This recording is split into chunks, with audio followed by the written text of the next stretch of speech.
রহমতুল্লাহি ওয়া বারাকাতুহু। আলহামদুলিল্লাহ, আলহামদুলিল্লাহি রাব্বিল আলামিন। মহান আল্লাহ পাকের দরবারে সিজদাবনত চিত্তে শুকরিয়া আদায় করছি যে আল্লাহ সুবহানাহু ওয়া তাআলা পবিত্র ঈদ আল আজহার পূর্বদিনে অর্থাৎ একদিন আগে আজকের এই ৬ জুন আমরা এখানে সম্মিলিত হয়েছি। আপনারা জানেন আমাদের প্রিয় বাউফলের ছোটোখাটো মাঝারি বড় সবগুলো তো আমরা পারি না, কিছু কিছু জিনিস আলহামদুলিল্লাহ আমরা সবাই মিলে চেষ্টা করতেছি যাতে আমাদের বাউফলের পথচারী সম্মানিত যাত্রী যারা তাদের কষ্টটা যাতে দূর করা যায়, সেই চেষ্টায় অংশ হিসাবে আমাদের প্রিয় বাউফল উপজেলার মদনপুরা ইউনিয়নের আজকের এই ৫ নম্বর ওয়ার্ড যেটা আমাদের, সেই ওয়ার্ডের মির্ধা বাজার, এই পাশেই মির্ধা বাজার সংলগ্ন ব্রিজটা আপনারা দেখতে পাচ্ছেন। এই যে ব্রিজ, এই ব্রিজের এপার এবং ওপার দুই পারেই দেখেন আপনারা কাঁচা রাস্তা হওয়ার কারণে এই একটু আগেই যে যাত্রীরা এখানে অটোরিকশা থেকে নেমে ছেড়ে দিয়ে চলে গেছে, অর্থাৎ ব্রিজ থাকা সত্ত্বেও তারা এই রিক্সা পারাপারের কোনো সুযোগ, শুধু এই কাঁচা রাস্তা হওয়ার কারণে, মানে এখান থেকে ব্রিজটা হয়ে আছে বাট এই ব্রিজটাকে আমরা কাজে লাগাতে পারতেছি না। তো এই ব্রিজটা যাতে আমরা কাজে লাগাতে পারি, এপার এবং ওপার দুই পারেই আলহামদুলিল্লাহ আমরা সামগ্রিকভাবে সম্মিলিত প্রচেষ্টার মাধ্যমে এই ব্রিজ সংলগ্ন এপার এবং ওপার দুই পারেরই রাস্তার কাজ আমরা আলহামদুলিল্লাহ পবিত্র ঈদ উল আজহার আজকের এই আগের দিন আমরা এখানে উদ্বোধন করতে যাচ্ছি। আমরা এলাকাবাসীর কাছে, আমাদের মদনপুরা ইউনিয়নবাসীর কাছে দোয়া চাই, তাদের ভালোবাসা চাই, তাদের সহযোগিতা চাই। তারা সহযোগিতা করছেন এবং তাদের সহযোগিতা নিয়েই, তাদের পরামর্শ, তাদের চেষ্টার কারণেই মূলত এটা হয়েছে। আমি শুধু একজন ক্ষুদ্র কর্মী হিসাবে আমি তাদের সাথে এটা সমন্বয় করার চেষ্টা করছি এবং এখানকার সামগ্রিক আয়োজনটা করে দেওয়ার ব্যাপারে আমি ওনাদের সাথে আমি কিছু কাজ করেছি কর্মী হিসাবে। ভাইয়েরা সবসময় চেষ্টা করেন আমাকে বিভিন্ন জায়গার কথা, বাউফলের এরকম আরও কিছু ছোটোখাটো সমস্যা যেগুলো আছে, সেই সমস্যাগুলো আমরা এই পর্যন্ত আলহামদুলিল্লাহ, অর্থাৎ একটু ভালো পরিবেশ পাওয়ার পর ২০২৪-এর ৫ই আগস্টের পরবর্তী আমরা প্রায় ৩০ থেকে ৩৫টা এরকম জায়গার সংস্কার, রাস্তা সংস্কারের কাজ আমরা সম্পন্ন করেছি আলহামদুলিল্লাহ। আপনাদের এটা বলতে আমার অসুবিধা নেই যে বিগত ১৭ বছর যখন আমাদের শুধু পালিয়ে থাকতে হয় নাই, আমাদেরকে রীতিমতো একটা জেলখানার মতো বাংলাদেশটাকে পরিণত করেছিল। বাউফলটা একটা জেল ছিল। আমরা আসলে আমাদের পিছনে পুলিশ লেগে থাকতো, ডিবি লেগে থাকতো, ডিএসবি লেগে থাকতো। আমরা বাড়িতে ৩ জন, আমাদের বাপ মা, আমাদের সন্তান বসে এক জায়গায় সুযোগ কাটানোর সময় আমাদেরকে যে সময় দিত না, সে সময়ও আমরা বাউফলের এরকম সমাজ কল্যাণমূলক অসংখ্য কাজ আমরা আপনাদের সহযোগিতা নিয়ে করার চেষ্টা করেছি আলহামদুলিল্লাহ। এবং সেই ক্ষেত্রে আমি একটা কথা আপনাদেরকে আবারও অনুরোধ করতে চাই যে এই কাজ সম্পন্ন করার ক্ষেত্রে এই এলাকায় যারা বসবাস করেন তারা কোন ধর্মের, কোন দলের, কোন মতের, তিনি শফিকুল ইসলাম মাসুদকে ভালোবাসেন কি বাসেন না, তিনি বাংলাদেশ জামাত ইসলামীকে পছন্দ করেন কি করেন না, এই প্রশ্ন আমাদের কাছে বড় নয়। আমাদের কাছে বড় প্রশ্ন হচ্ছে আমরা মানুষের কল্যাণে কাজ করতে পারছি কিনা। আমি মানুষের কল্যাণে কাজ করে যদি তার হৃদয় জয় করতে পারি, তাহলে বাউফল জয় করা আমার জন্য কষ্টকর হবে না। আমরা লক্ষ্য করি কেউ কেউ মানুষের মন জয় করার পরিবর্তে দোকান জয় করতেছেন, মানুষের হৃদয় দখল করার পরিবর্তে বাজার দখল করতেছেন। আচ্ছা আপনি বলেন, বাজার আর এই লঞ্চঘাট আর এই সেতু আর এই অটোরিকশা গ্যারেজ দখল করে আপনি কি করবেন? আমরা কি করব? একটা মানুষ, একটা মহিলা তো একটা দেশে দখল করছিল। শুধু ব্যাংক তো আর দখল করে নাই, শুধু শেয়ার বাজার তো দখল করে নাই, গোটা দেশটাকেই দখল করেছিল। তো কি হয়েছে শেষ পরিণতি? পরিণতিটা হইল যে সে এখন গোটা পৃথিবীতে তার 1 ইঞ্চি থাকার নিরাপদ জায়গা তার নাই। তাহলে এই দখল করে তো লাভ নাই, বরং আমার বাজার দখল করার পরিবর্তে, ঘাট দখল করার পরিবর্তে আমার তো দখল করতে হবে মানুষের হৃদয়। আলহামদুলিল্লাহ বাংলাদেশ জামাত ইসলামী এই চেষ্টা করতেছে। আমাকে অনেকে বলে, মাসুদ ভাই আপনি যদি সাদাবাজের বিরুদ্ধে কথা বলেন তাহলে বাউফলে আপনি কিন্তু অনেকের ভোট পাবেন না। আচ্ছা আপনি বলেন, সন্ত্রাসী, সাদাবাজি, দখলদারদের ভোট নিয়ে কে এই এলাকায় একজন মানুষ চেয়ারম্যান, এমপি হবে? না। তাদের ভয় করে কি কেউ কথা বলে এমপি হয়ে এই বাউফলের কল্যাণ করতে পারবে? না। আমাকে অনেকে পরামর্শ দেয় সুবিধা হিসেবে, মানে খুব, মানে একেবারে শুভাকাঙ্ক্ষী ওয়েলিশ হিসেবে কয় যে মাসুদ ভাই কথা যা বলেন খুবই ভালো কথা, কিন্তু আপনি তো বুঝেন দেশের মানুষ, এলাকার মানুষ সব তো আর ভালো না, তাদের ভোটও কিন্তু আপনার লাগবে। পুলিশ যদি মনে করে যে চোরের সমর্থন নিয়ে আমার থানা চালাইতে হবে, তাহলে ওই থানা চলবে ভাই? ওই এসপিগিরি করতে পারবে ভাই? চোখের দিলে বাউফলকে সন্ত্রাস মুক্ত করা যাবে? আমি বুঝি না। আমি সেই ভাইদের অনুরোধ করি, ভাই আমরা বাংলাদেশ জামাত ইসলামী বাউফলবাসীকে একটা চাঁদাবাজ মুক্ত বাউফল দিতে চাই। ঠিক, এক কথায় বাউফলকে আমরা একটা নিরাপদ, সন্ত্রাস মুক্ত, নিরাপদ বাউফল আমরা দিতে চাই। এই দেওয়ার জন্য আমাদের রাস্তাটাকে আমরা নিরাপদ করছি না, শুধু এই ব্রিজটাকে আমরা শুধু নিরাপদ করছি না, এই অংশ করতে করতে আমরা পুরো বাউফলটাকে, পুরো বাংলাদেশটাকে একটা মানবিক নিরাপদ বাংলাদেশ আমরা গড়ে তুলব। এটার একটা অংশ মাত্র। ঠিক, এই ছোট ছোট কাজে যে বিন্দু বিন্দু জল গড়ে তোলো সাগর অতল, তা আমরা সেই মানবিক এবং সেই রকম নিরাপদ সুন্দর একটা অতল বাংলাদেশ আমরা গড়ে তুলতে চাই। এটা এই বিন্দু বিন্দু থেকে আমরা শুরু করেছি। এই শুরুটা আমাদের আজকে না। আমি ইসলামী ছাত্র শিবিরের, আমার এই প্রিয় মদনপুরার আমি একসময় সেক্রেটারি ছিলাম। আমাকে যদি কেউ বলেন বা কেউ, আমি মাঝে মধ্যে শুনি যে মাসুদ ভাই তো ঢাকায় রাজনীতি করে, কেউ কেউ বলে যে উনি তো ঢাকার লোক, আবার কেউ কেউ আমাকে একটু বড় করে আর কি। আমি অত বড় না, একটু বড় করে আর কি। বড় করে মানে বড় করার জন্য না, বড় করে একটা ষড়যন্ত্র করার জন্য। উনি তো জাতীয় নেতা, উনি বাউফলে খবর রাখতে পারবে না, রাখে না তা বলতে সাহস পায় না, বাউফলে খবর রাখতে পারবে না। ভাইজানেরা, আমার ভাইয়েরা, আমার বাউফলবাসী, আমি এই মধুরপুর ইউনিয়নের সেক্রেটারি ছিলাম। এখান থেকে আপনারা আমাকে তৈরি করেছেন। যেখান থেকে যে লোক তৈরি হয়, সেই লোক যদি একেবারে নেমো খারাপ না হয়, তৈরি হওয়া জায়গাকে সে ভুলতে পারে? যেই বাউফল থেকে আপনারা আমাকে বানাইছেন, সেই বাউফলকে আমি ভুলতে পারবো? এইটা ভুললে আপনাদের প্রতি অবিচার না, আমার নিজের প্রতি আমার নিজের অবিচার করা হবে। আমার নিজের সাথে নিজের বেইমানি করা হবে, নিজের সাথে নিজের আত্মঘাতী প্রতারণা করা হবে। সাধারণ একজন মানুষ এটা পাগলে ওইটা করতে পারে না। আমি আপনাদের অনুরোধ করতে চাই, ভাইয়েরা আসুন আমরা আমাদের এই প্রিয় বাউফল উপজেলার বিভিন্ন জায়গায় যে সমস্যা আছে, আমরা ইতিমধ্যে প্রায় 116টার মতো রাস্তা, এখনো আমরা এতদিন এই 17 বছর খালি উন্নয়ন উন্নয়ন উন্নয়ন শুনছি না আমরা, মানে যত না তসবিতে আল্লাহ রসুলের জিকির হয়েছে তার চেয়ে উন্নয়নের জিকির বেশি হয়েছে। এরপরে এখন পর্যন্ত আমাদের কাছে প্রায় 116টা এরকম রাস্তার মানে তালিকা আছে। আমরা আলহামদুলিল্লাহ, আপনারা দোয়া করবেন।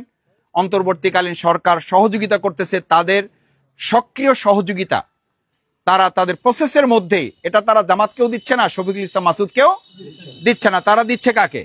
বাউফলবাসীকে। এটা পাওয়ার ক্ষেত্রে হয়তো আমরা আমাদের সাধ্যমতো চেষ্টাটা করতেছি। আপনারা জানেন যে আমরা আমাদের সম্মানিত যোগাযোগ উপদেষ্টা মহোদয়ের সাথেও আমরা দেখা করেছি। দেখা করে আমাদের প্রিয় বাউফলের বগার যে সবচেয়ে বড় আমাদের এখন ঝুঁকি, যে বগা সেতু, এই বগা সেতুর জন্য আমরা আলহামদুলিল্লাহ কথা বলেছি এবং আপনাদের আবার আশ্বস্ত করছি যে কম সময়ের ব্যবধানে এই কাজটা শুরু হবে ইনশাআল্লাহ। শুধু আজকে আমাদের এই মির্দার বাজার ব্রিজ না, ইনশাআল্লাহ আমরা আশা করি এই সরকারের সময়ের মধ্যেই আমরা আমাদের বগা ব্রিজের কাজও শুরু করতে পারবো ইনশাআল্লাহ। আমি সেই কারণে, আপনারা জানেন, আপনারা দেখেছেন, ইতিমধ্যে জেনেছেন, শুনেছেন যে আমি আমাদের সম্মানিত যোগাযোগ উপদেষ্টার যিনি দায়িত্বে আছেন তার সাথে কথা বলেছি। তিনি আমাদের এই বরিশাল আসতে, এখন দেখেন কত রাস্তা, কত গাড়ি বেড়ে গেছে, সেই অনুযায়ী রাস্তা কিন্তু খুবই চিকন এবং প্রায় কিন্তু দুর্ঘটনা ঘটতেছে। আলহামদুলিল্লাহ, আমি অন্তর্বর্তীকালীন সরকারের প্রতি কৃতজ্ঞ এবং বিশেষ করে যোগাযোগ উপদেষ্টা মহোদয় অত্যন্ত আন্তরিকতার সাথে তিনি অনেক সময় দিয়ে আমাদের কথা শুনেছেন। আমি 4টা দাবি তার কাছে সম্মান শ্রদ্ধা রেখে পেশ করেছি। প্রথম বলেছি, বগা ব্রিজ নির্মাণের কাজ দ্রুত শুরু করার জন্য চায়না সরকারের সাথে, এটা যে ইতিমধ্যে আমাদের একটা চুক্তি হয়েছে, সেই চুক্তি বাস্তবায়নে তারা এখন এখানে আমাদের প্রকল্প করার জন্য, প্রকল্প নির্মাণের জন্য তারা জায়গা চেয়েছেন এবং তাদের প্রকল্প নির্মাণ করার জন্য যে যে ধরনের রিকোয়ারমেন্ট দরকার সেগুলো তারা দিয়েছেন ইতিমধ্যে। তো সেই কাজগুলো এখন বাংলাদেশ সরকারের কাজ। সেই কাজগুলো দিলেই আশা করছি যে বাংলাদেশ চায়না নবম সেতু কাজ শুরু হবে ইনশাআল্লাহ। দ্বিতীয়, আমি তাকে এবার উনি আমাকে জিজ্ঞেস করেছেন, আলহামদুলিল্লাহ ওনার প্রতি কৃতজ্ঞ, বলছে যে আপনার দ্বিতীয় প্রায়োরিটি কি, মানে সেকেন্ড প্রায়োরিটি কি? আমি তখন ওনাকে বললাম, আমার সেকেন্ড প্রায়োরিটি হচ্ছে, আমি তো খালি আমার বাউফলবাসী নিয়ে চিন্তা করলে হবে না, আমার বাউফলে বাংলাদেশ থেকে যারা বেড়াইতে যাইবে সেই মেহমানদের কথাও তো আমার চিন্তা করতে ভাবতে হবে, বা আমাদের ঢাকায় যারা বাউফলস্থ যারা ঢাকায় থাকে, এই লোকগুলো যখন বাউফলে যায় জীবনের ঝুঁকি নিয়ে যায়, বহু লোক যেখানে 4 ঘন্টা আসা যায়, এই 4 ঘন্টায় আসার কথা চিন্তা বাদ দিয়ে এখনো 7-8 ঘন্টা লঞ্চে আসে, শুধু এই রাস্তার ঝুঁকির কারণে বাচ্চারা রাজি হয় না। এইবার আমি আসছি, আমার বাচ্চারা কোনোভাবে রাজি না, আমার পরিবার কোনোভাবে রাজি না, বলছে যে না, গাড়িতে আমরা যাব না। কেন যাব না? এই যে বিভিন্ন সময় সোশ্যাল মিডিয়াগুলোতে দেখে, আসলে তো রাস্তার যে চিত্র আপনারা দেখেছেন, এবং কিছু বেপরোয়া চালক এমন আছে, সে তো পুরো রাস্তা তার নিজের মনে করে, যে পুরো রাস্তাটাই তার, এবং তাতে পৈতৃক সম্পত্তি মনে করে। বিশেষ করে ছোট ছোট গাড়িগুলো, প্রাইভেট কার, হাইয়েস্ট গাড়ি, জিপ, এগুলোকে তারা কোনো গাড়ির মনে করে না। তো কখনো আমি এই কালকে আসতে গিয়ে মাঝে মধ্যে আমি রাস্তার বাইরে চলে যাচ্ছিলাম, আমি ড্রাইভার যে ছিল আমি তাকে বললাম যে ভাই আপনি তো বাইরে চলে যাচ্ছে, বলছে স্যার কিছু করার নেই, বাইরে চলে গেলে তাও তো গাড়ির মধ্যে থাকবো, আর যেভাবে হে চালাই আসতেছে, যে সামনে পড়ে যায় তো আমাদেরকে একদম মাটির সাথে মিশাই দিয়ে চলে যাবে। এই বাউফলে আমাদের নয়াদিগঞ্জের সাংবাদিক কয়দিন আগে আসাদুজ্জামান সোহাগ সহ দেখেন তো পুরো একটা পরিবারকে তছনছ করে দিয়েছে, এখনো সেই পরিবারটা কিন্তু ভালো সুস্থ হয়ে উঠতে পারে না। আলহামদুলিল্লাহ আমি এই কথা বলছি এই জন্য যে আমাদের সেই ঢাকা থেকে আমাদের একদম আমি কুয়াকাটা পর্যন্ত বলেছি যে বরিশাল হয়ে পটুয়াখালী এবং কুয়াকাটা পর্যন্ত আমাদের 6 লেন যেন 6 লেনের কাজটা যেন চালু হয়। বিশেষ করে এটা তো ভাঙা পর্যন্ত যেটা আছে হাইওয়ে, সেখান থেকে বাকি কাজটা আপনারা জানেন যে সেই কাজটা আলহামদুলিল্লাহ চলমান রয়েছে। আমরা আশা করি অন্তর্বর্তীকালীন সরকার এটাকে গুরুত্বের সাথে বিবেচনায় নিয়ে এবং অগ্রাধিকারের ভিত্তিতে এই কাজটা তারা সম্পন্ন করে যাত্রীদের জীবন নিরাপদ করার জন্য তারা ভূমিকা পালন করবেন ইনশাআল্লাহ। তৃতীয়, আমি এরপরে উনি বলেন আর কিছু আছে, আমি বললাম হ্যাঁ আর একটা আছে। তো বলে আচ্ছা বলেন। এরপর আমি বললাম যে দেখেন, আমাদের বাংলাদেশের মধ্যে গুরুত্বপূর্ণ 2-3টা যদি পর্যটন কেন্দ্র থাকে, এবং এশিয়া মহাদেশের মধ্যে অত্র অঞ্চলের সবচেয়ে গুরুত্বপূর্ণ পর্যটন কেন্দ্র হচ্ছে আমাদের কুয়াকাটা। সুতরাং সেখানে এখন যাত্রী সাধারণ অনেক বেড়েছে, সেখানে রাস্তাটা আলহামদুলিল্লাহ ভালো হয়েছে, ফেরির কিছু উন্নতি হয়েছে। এখন সেই রাস্তাটাও অনেকাংশে খুবই বিধ্বস্ত অবস্থায় আছে, আর সেখানে রাস্তাটাও এখন অন্তত 2 লেন না করলে ওটা চালানোর মতো উপযুক্ত নেই। যারা যাত্রী সাধারণ আছে, অনেক বিদেশি পর্যটকরা ওখানে আসেন, ফরেনাররা আসেন, সেই ফরেনার আমার দেশের মানুষের নিরাপত্তা এবং ব্যবসা বান্ধব একটা জায়গা, পায়রা অঞ্চল, এই সব কিছুকে বিবেচনায় রেখে আমরা কুয়াকাটা পর্যন্ত এই রাস্তাটা কন্টিনিউ করার জন্য ওনাকে অনুরোধ করেছি। উনি এটাও বিবেচনায় রেখেছেন যে পর্যায়ক্রমে এগুলো এই সরকার বা পরবর্তী যে সরকার আসবে তাদের সহযোগিতায় এই কাজগুলো সম্পন্ন করা হবে ইনশাআল্লাহ। চতুর্থ, একদম নির্লজ্জের মতো আর কি, এরপর উনি বললেন যে আজকে আর বলবেন, আমি বললাম আর একটা বলবো, আপনি ধৈর্য ধরে আর একটা কথা আমার একটু শুনবেন। তখন উনি বলে যে আচ্ছা বলেন, আমার আর একটা মিটিং আছে, তা আপনাকে যে সময় দেওয়ার কথা ছিল সেটুকু তো প্রায় শেষ, তারপর বলেন।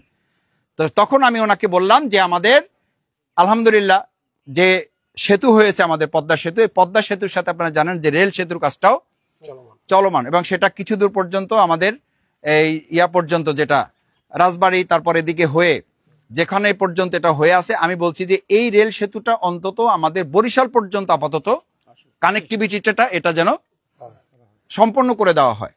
এই ভাঙা হয়ে পার হয়ে যেন আমরা এই কাজটুকু, রেলের যে অংশটুকু এই পর্যন্ত অনুমোদন হয়েছে তার সাথে শুধু বলছি যে বরিশাল পর্যন্ত আপাতত রেলটা হয়ে গেলে কিন্তু আমাদের অনেক চাপ, রাস্তার চাপ কমবে, লঞ্চের চাপ কমবে, মানুষের মধ্যে একটা স্বাভাবিক স্বস্তি, চলাফেরার একটা স্বস্তি আসবে। আলহামদুলিল্লাহ আজকের এই ব্রিজের কাজের উদ্বোধনকে সামনে রেখে প্রাসঙ্গিক এই কথাটুকু এই জন্য বললাম যে এই কাজগুলো শুধুমাত্র কোনো দলের হিসাবে না।